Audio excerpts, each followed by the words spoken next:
you make a good point, Gideon. The XP matchup, we've seen how highlighted XP laners can be. I mean, even from yesterday, right, with Takashi and Edward. And that could be something big here because of why Chicken does, we've seen him be a playmaker himself. So I just feel like there's a lot of boxes here for BurnX Flash to check off. Yeah, so again, really need to hone in on what they want to do. I don't mind if Mobazane is playing the Akais as well as the Fredrins, because again, as soon as the ultimate is down from the Akai, then you can look for those bigger punishes. So now the real question for BurnX Flash, can you have information deniers? Natalia comes up into mind as well. Kadita, having the threat of existing is way more important than actually having to execute a play. Very true. Something big and bursty, something deadly. And that is definitely something that I think the Valley would have a little trouble playing into. But we have seen some bans come onto the board. The Valley not changing too much up, banning out the Kasha, banning out the Fanny. We also see the Wan and the Glue from the side of the Falcon. So nothing too targeted just yet. I'm feeling the Valley wants to pick the E first. Right? Yep. The Kaj is there. I'm wondering what. Okay, never mind. Oh. They want to ban it, right? Because I was gonna say, if they don't, then they're looking to prioritize the carry. So now the ball's in BurnX Flash's court. Do you want to actually leave the carry open here? They took out the Wan already. They could ban it out, but if they don't, there's a high chance that it does go in the hands of the Valley. No, that is very, very true. I think, for BurnX Flash, they could purposefully just let the carry through, only to have a potential counter pick later on. But even then, it's still rather risky for the later stages of the game. So personally for me, I would just get rid of the carry, take that option away so that people like D7 can actually start playing the game with harder tanks that like to initiate. Oh, but they decide to ban out the Joy instead. So yes, high pick possibility with the carry here. There she goes. I know that voice anywhere. I feel like a lot of people at this point know that voice. They're just like, yeah, that's carry locked in. So again, I feel like Gideon, what is off the top of your head? What's a great way to counter into this carry? Now you know that it's going to be shredding things down, and if it comes online, it's really hard to deal with.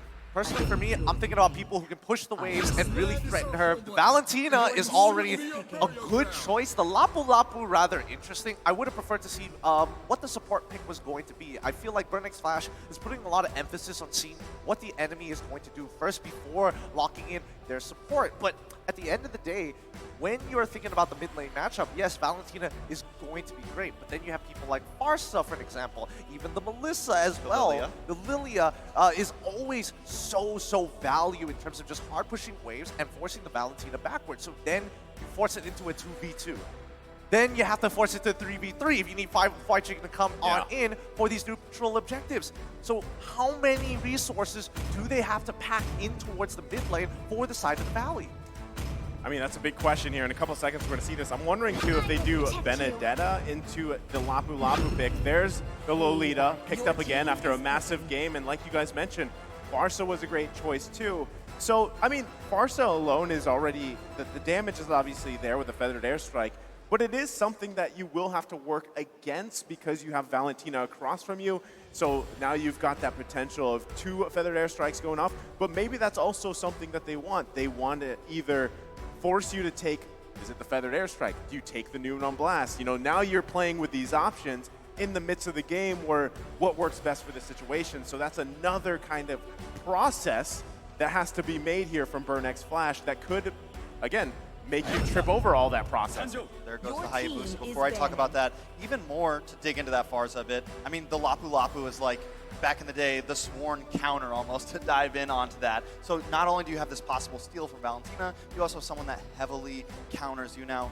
D7 picking up this Hayabusa. We've seen good things from Hayabusa, but if Mobazane decides to once again go a bulkier jungle, he's gonna have to do a lot of work around to get to his targets. I feel like he's gonna play a Kai this game, and it's gonna be so boring. Like, come on, Mobazane, go further. You can work with your team. Give me a Granger to pair up with this Pharsa, and you and Hoon are gonna be shooting people down from halfway across the map. It's dangerous though. It's dangerous. You gotta live on the edge, man. It is the American dream here. You gotta push yourself to the limits to know what greatness truly is. I feel like people are just, like, when you see a Kai, it's one of those junglers where it's that meme, you know, where the meme is they poking it with a stick and saying, do something, basically. He does. He heavy spins, right? That's something. So Franco's going to be banned out here. Roaming options kind of dwindling a little bit, but there's still a lot available for Burnex Flash to at least complement what they have here. Now, even with a Hayabusa being locked into the jungle, it's something that you always have to be conscious of. I mean, typically we see Hayabusa Ling matchups, but I'm not betting on Mobazane to play the Ling, right? He probably will default to maybe something more utility-based, like you said. Aside from the Akai, we've seen Barrett's come up a lot. That's also why the Martis was banned here, because that is another kind of utility, very hard to catch jungle with the way that his kit works. So I'm wondering, does Burnex Flash use another ban to target the jungle here? It's going to be the Fredrin, so pretty much is. Yeah, no, I think it's great that they're banning out these particular jungles. The Fredrin, of course, because again, Hayabusa is like, oh, I'm going to try and one-shot you. Oh, I'm taunted and I'm going to get one shot. Not the most fun in the world. Same thing goes for Martis, especially if you can land the Shura's Wrath. As soon as you get stunned, you're in a lot of trouble. And Super Shark on the Lolita is rather frustrating with his charge, so might as well minimize the problems as much as you can. But if we're talking about bans for the Valley against Burnex Flash, what they're missing right now, support options. They got rid of the Franco. Your team is picking. Wow, okay. They got rid of the Lunox. They got rid of the Lunox. I haven't seen Lunox in like, what, how many seasons already? 2, 3? But then again, I'm from Malaysia, so I see it randomly. I've heard that Hessa has picked up the Lunox Stone Golden, like, in past, not here. I've heard it as, like, a hot pick for him, right? It's kind of the same. Yeah. I mean, she's popped up, I feel like, a couple times here, but even more so, regardless, it's something that you don't expect to be banned, because even if it's picked up, you still have a way to work around it, aside from, you know, the burst that she brings. But meanwhile, the next pick for Burnex Flash is the Grok here. And we've seen this work, and it hasn't. But take a look at that heated quote, by the way, from Mobazane. I'm looking at you, Trex. You got to do it in exactly the way me and Niso are looking at each other. We know exactly how you want you to say it. Cambodia? Forget about it. Yes! Yes! Okay, all right. That makes me happy. But now we see the Barat already locked in, as well as the Esmeralda. She's back. They heard you talking. My blood is boiling. My blood is boiling. I need the high pressure blood pills. I can feel it rising up to my head right now. Is this the old meta? What are they looking to do? They have the Grok to cancel out the feathered airstrike, and now you have Esmeralda to take what shield? I don't know. It does make sense on why they banned the Lunox, right? Like, to not you're gonna bring this tankiness. I'm not saying it had any right mind forward, but there it is. So you're saying I don't know. You're saying they're not right in their mind. I mean, who is? Hey man, I mean, to be fair, even America. if we're thinking about Lunox being the casual counter to the Esmeralda, there's still lane bullies as well. I mean, there's the Dairoth, there's so many things that could be done, but it's going to be the final pick coming in for Burnex Flash. They go for the Claude. I like that very much. And honestly, the Valley probably foresaw that. They're not expecting the Irithel. They want something that goes in and out. And the only marksman that fits that build is Natan, as well as the Claude. You know, so just looking at what Burnex Flash has, it's a very flashy kind of go in, go out composition here. And I feel like that kind of chaotic playstyle, exactly what they're known for. And if it's going to be too much, if it's too much fire to handle, if it's too hot to handle here for the Valley, this could be potentially the 3-game series that we're actually looking for here on the desk. And still, the Valley with having that Esmeralda too, really interested to see if she still fits here in at least M4 in this current meta. Look, I'm just tired of the Valley saying, all right, Basic, you're gonna create a really big backpack. We're all gonna help you lift it and eventually jump in it towards the end of the game. But it's time. It's gonna be game number 2 here at the lower bracket of M4. The Valley up against Burnex Flash. Game number 2. Well, this is going to be a crucial game here for both these teams. And I know we're going to see it just kind of unfold, right? Starting in the jungle here. Again, Mobazane opting for this Barrett's pick, going to do pretty much the same game plan he had from previously. So if it's anyone to stop him, D7 actually playing this roam Grok here could work out really well for them to try his best to find picks early on, to find possibly even Mobazane and contest these objectives, because you don't want to give them that clean sweep they had in the previous match. Well, No, absolutely not. And you know, that's when you see Fried Chicken actually taking full advantage of the situation. Yo, Lapu Lapu, you're not going to beat me until level 4. I have to put you as far down into the dirt as possible and let my team take the Little Wanderers and let my team spread their influence through the mid lane. I think something else that is going to be very important for the Valley is how Hoon rotates in these early stages on that Pharsa. Can they make some plays happen here? Can they stop Burnx Flash having this Hayabusa be aggressive? Because I think if the Valley can get to the mid or even the late game with at least the stalemate, they can definitely win out in this. Well, I mean, Shima's level 4 here. Mobazane is as well. First turtle, though, still a little bit away. So poking back and forth, I mean, at this point, you just have both teams kind of waiting, right? Waiting for that objective. Now, still, I would say that given the team lineup for the Valley, the way they're going to fight around objectives is very strong, but still, it's going to be up to Burnx Flash to really kind of get in and get out. And if that just means Chima, you know, quad shadowing in there, getting the retribution off, and if that's the safest thing, it could be best case scenario. Bonus welcome, tries to lock on, but Chima able to stop it. This could be bad for Mobazane, taking a lot of damage, gets stunned up, and ATM finds the kill for D7.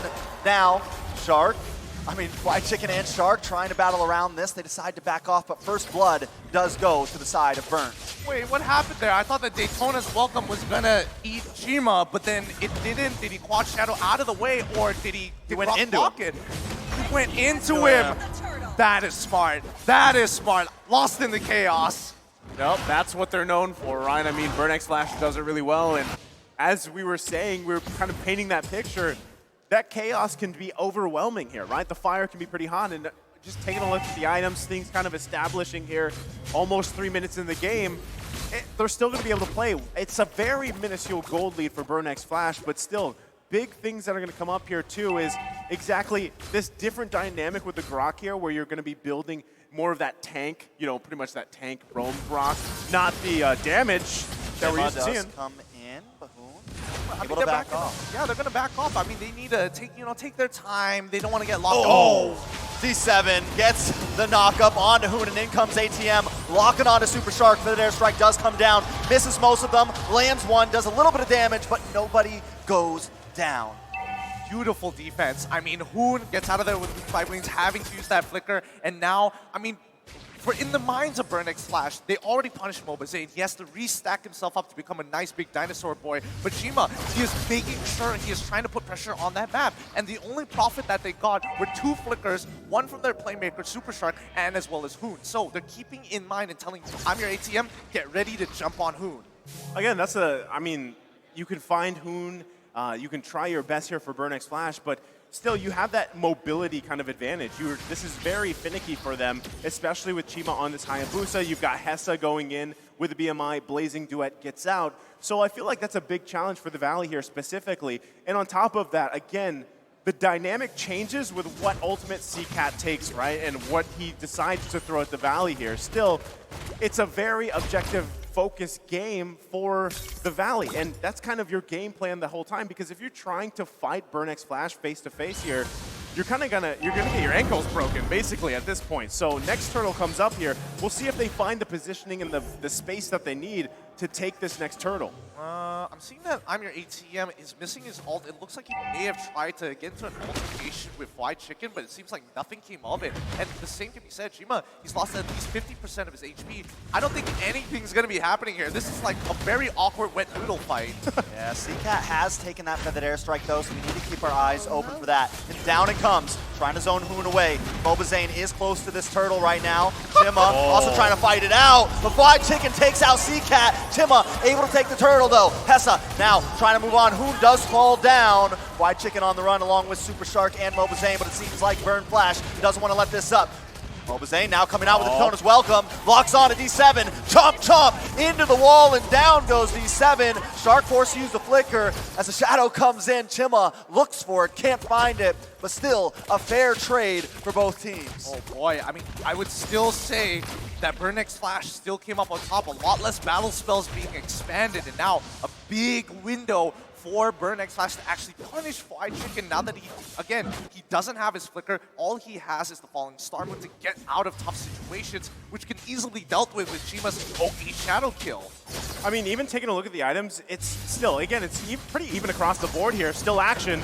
Oh, Hoon with the better airstrike. Chima goes down. D7 does find the knockup onto Hoon, getting that stun, but Basic getting aggressive. ATM will fall. D7 forced to use a flicker, trying to get away, but now the Valley are starting to take control of this game. Well, and with that, right, the minuscule gold lead that was in favor for Burn X Flash is gone here. And like you said, the backpack has started, right? It's going in the Basic here. He's going to be able to grab that bottom turn on the bottom side. And still, they're working. They're putting pressure. Most definitely D7 trying to keep them away. And one thing is, we were worried about that Esmeralda, but Fried Chicken is coming through. Yep, he's doing a really good job, and especially, I'm pretty sure he's like maxed out his average by now. At this stage, he's traded so often, and this is the first time we're seeing it. Look at Hoon. He's absolutely just frustrating and pushing Burn back, but this could be the counter attack that we're looking for. D7, keep your eyes on him. Yeah, Mobazane is very deep, but he doesn't want to let up just yet. Did he Oh. take it? Yep. He steals the purple buff. Chima takes a lot of damage, can't dash in like that anymore. It's becoming a little too risky. That was that was a risky decision, but it ended up paying out for them. So this is the thing, right? We're seeing a very synergized the Valley, right? This is something that we didn't see so much of in the group stage. So whatever happened in the past few days, they figured things out, and now they're going to be battling for this turtle here. But still, Burn X Flash has taken 2 of them. Can they get this one here for the Valley? It's definitely not going to be easy, but Mobazane may be able to do it. Back in the backside, though. Super Shark with the flicker. Lands an Uman on blast. Cat taken out. I'm your ATM. Tries to land, but connects no one. No. Hoon does get stunned. D7 trying to do something, but Mobazane takes Turtle. A nice big hit. ATM goes down. D7 could be next. Fried Chicken doesn't want to let up. He's going to chase. He's bulky. He's tanky. He's under the tower, and down goes D7.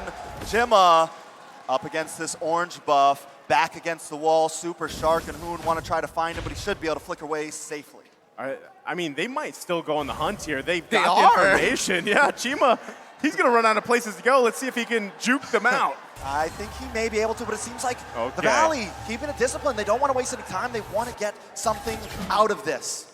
Well, I mean, Fried Chicken, he checked the common spot. He knows that there's the Pixel Brush, but it's too late. It was a 50-50 there, and therefore, not worth his time. Back up towards the top lane. And now, looking at Pharsa, Hoon, he's got the 2 core items. He just needs a little bit of time to start scaling up. He's already dishing out so much damage. Yeah, not only that too, but with Basic here now having that Wind of Nature available to him, or he's working on, he has the Corrosion Scythe here. That's going to be trouble, right? Still going to be working on the next core item, but still, you saw the recalls come out here. They're feeling confident. It is 4.2k gold ahead here. But let's not get ahead of ourselves just yet. It's only 9 minutes in the game. Burn X Flash could still make a play here. The question is, where do they make it? That's the thing. And again, Cat really hasn't been able to utilize this Valentina just yet. Oh, Fried Chicken in a bit of trouble. They want to lock onto him. The tower does fall. But right now that Esmeralda is so tanky, Hoon gets found by D7. Mobazane, wait a second, conceal play. Nice stun onto D7. Daytona's welcome. Tries to lock on, but they still find him. Basic. Finally doing some damage. Numen on Blast. No flicker to connect, so the Numen on Blast doesn't find the stun just yet. Basic and Shark going to chip away at this lane, and I think the action is over. Well, for now, for the time being, I mean, the fact that Cat was able to, sorry, not Cat, but D7 finding Hoon, this is a pretty good trade. However, topside is losing, topside tier 2 is already losing so much HP. It's basically free economy for the Valley. So if they want to get into that 5k gold lead and put Burn even further down, they can absolutely do so. And I think the Valley, they don't have to take the Lord now. They just need to keep putting up the pressure and choking out Chima. Yeah, look at the way Zane is playing right now, just in their face. This is reminiscent to like Wise playing the Barats, jumping in there, even with the Esmeralda, very M3-esque right now. Well, right now, total control here. Objectively, they get a turret. D7 going to check that bush, take a couple of hits here, but the fight for this Lord is going to ensue. Fried Chicken having a massive game so far on this Esmeralda, and they pursue it. Most definitely. Mobizane's got it down to about 30%. Does seem like a conceal play is going to come. D7 misses the wild charge. ATM misses the bravest fighter. Only gets a stun onto Super Shark. Chima comes in, but not in vain. Down goes D7. ATM may fall next. Basic on the chase. He finds it. That's a double. Hessa with the blazing duet, but forced to BMI out. Fly Chicken does get found by CCat, and Chima tries to look for it, so it's a 2-for-1 trade, but the Lord still goes to the Valley. Oh man, Valley now with the 5K goalie is going to turn that into at least 7K deficit against Burn. You can see that Hessa is scaling up relatively quick with 3 items and a Malefic Roar, which helped him actually kill Fly Chicken towards the later half of that fight. But you have to admit that as of right now, D7, he has to use his Flicker to close that distance. He had a good angle, but he could have guaranteed a hit had he just flickered forward. He's greeding out on his battle spell. Now the Lord is coming in. Zane and Shark trying to hold down the front side. Hoon does not have that feathered airstrike, so he's not going to be able to help this siege effort. Down goes the Lord. Not too much material for the side of the Valley. So very disciplined, right? The Valley here, they got a nice, comfortable gold lead. They're going to be taking the resources as well from Burnex Flash. Meanwhile, you got Flied Chicken walking that wave on the bottom side, looking for another turret here, opening up the map further. Can Burnex Flash defend against this siege? Ooh, there goes Hoon with the feathered airstrike. ATM taking a bit of damage. They are able to open up the map a bit. And here in a second, with Fried Chicken cutting this lane, that should be another free tier 2 tower. Let's see whether, I mean, the outer turrets are basically gone at this point, and the Valley, they're very confident once they have this lead. They know that Burn can't really do too much about the situation, and D7 has to really be careful with his power of natures, because as soon as his immunity to crowd control disappears, the Valley will jump upon him. So I think at this stage of the game, the Valley, let the waves push on out. Come on out of the base, and let's get into a brawl.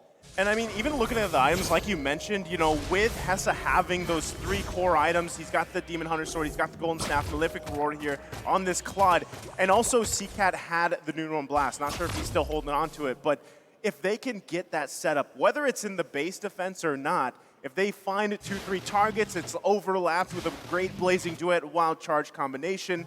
Burnex Flash isn't out of this, right? Despite that 5.7K gold lead for the Valley, they can set themselves up here for success, but what we've seen so far is the Valley not allowing that to happen. Here comes the conceal. Possible conceal play. It might be in vain, though. CCat able to flicker away. Keep our eyes on Hessa, though, hiding out in this bush. D7 goes down. Hessa comes in with the Blazing Duet, but a nice Winter Truncheon from Hoon. Down goes ATM. Next will be Chima. Will Hessa get out of this? I don't think so. Forced to flicker. Wow. And he falls. That's a maniac for Basic. His first one in M4. Now they're going to try to close the distance here. Burnex Flash on the ropes. Oh my lord, nothing gets past White Chicken. He saw that right at the very edge of his screen, the Blazing Duet. He foresaw it coming and immediately turned 180 around to deal with the problem, and now this could be it. This could definitely be it. The Numenon Blast does not connect, but they're going to be able to clear these waves. The Valley with the chokehold over Burnex Flash right now. Burnex Flash coming out of the base, though, trying to defend, and it looks like they will be able to do it. The Valley keeping it disciplined. They're going to go for this Lord and try to finish this off. But wait a second. Chima coming in. I'm your ATM with the bravest fighter. Gets a nice flicker. D7 comes in as well, but still not enough damage. Mobazane gonna get the Daytona's welcome. Burst him against the wall, and I'm your ATM will fall. Now, back to the Lord. Oh my goodness. What's so unfortunate about this play is the fact that Burn had all the right ideas, executed as best as they can, but with an 8.7, 8.8K goal lead now, and they've already hit the 42, gone past the 42K mark. They're just literally one item away to making a difference in that fight. I mean, it shows, right? It really shows in itemization for the Valley here, and that's what we see working so well for them. So they just secure themselves a Lord here. They're going to be getting ready for this Lord push. 10K gold ahead here.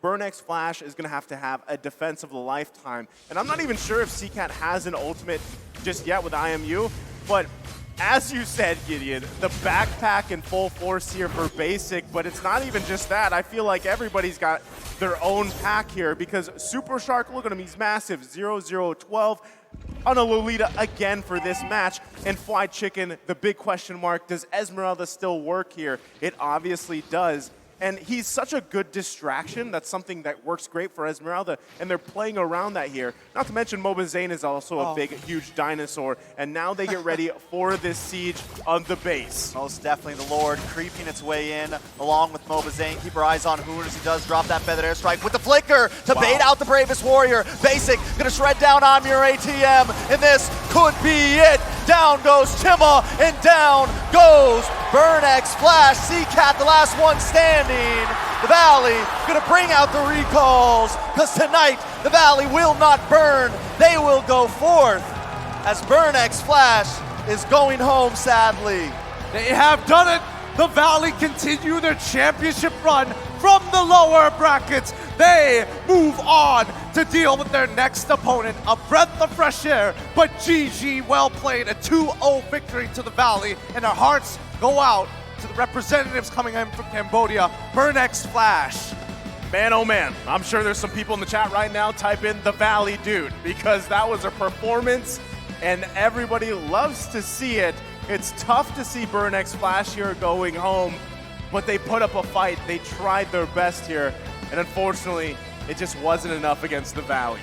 Definitely a wonderful game from both players. Even from game 1 to game 2, Burnex Flash kept their composure. There was a lot of moments where I felt like they could have taken that back, but in game 2, the gold lead just became too much, and in the meta right now, that can spell victory. It really does. It's so brutal, but they played so well. They had their time to come together. It's time that we throw to our Atlas and break this down.